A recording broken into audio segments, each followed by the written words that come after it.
নমস্কার বন্ধুরা, আশা করি সবাই ভালোই আছেন। আজকে আমি শেয়ার করব আপনাদের সঙ্গে ঝিঙে পোস্ত। ঝিঙে পোস্ত তো সবাই খেয়েছেন, একবার এরকম করে চেষ্টা করে দেখবেন কেমন লাগে। প্রথমে আমি 4টে ঝিঙে ধুয়ে ভালো করে কেটে নেব। দেখুন যেন খোসাটা অল্প একটু গায়ে লেগে থাকে, সেরকম গোল গোল করে কেটে নেব।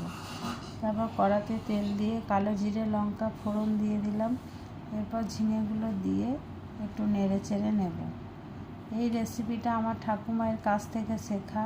ঠাকুমা আজ আর আমাদের মধ্যে নেই। ঠাকুমার খুব পছন্দের খাবার ছিল এটা। এখন আমরা এটা রান্না করি আর ঠাকুমায়ের কথা খুব মনে পড়ে। এদিকে আমি পোস্তটা রেডি করে নেব। এদিকে ঝিঙেটা রান্না হচ্ছে কড়াইয়ে।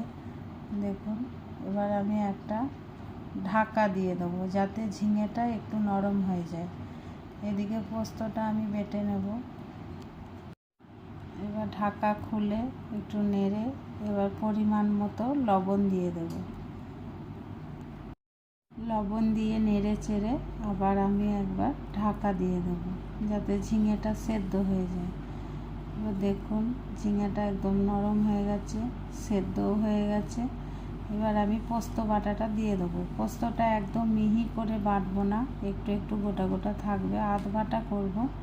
এবার এটাকে দিয়ে নেড়ে চেড়ে নিয়ে একটু সামান্য বাটিটা ধুয়ে জলটা দিয়ে দিলাম।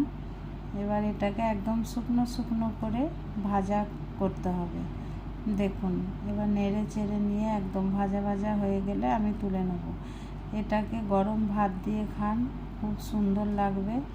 আর আমার এই রেসিপিটা ভালো লাগলে চ্যানেলটা সাবস্ক্রাইব করে দেবেন আর লাইক শেয়ার কমেন্ট করবেন।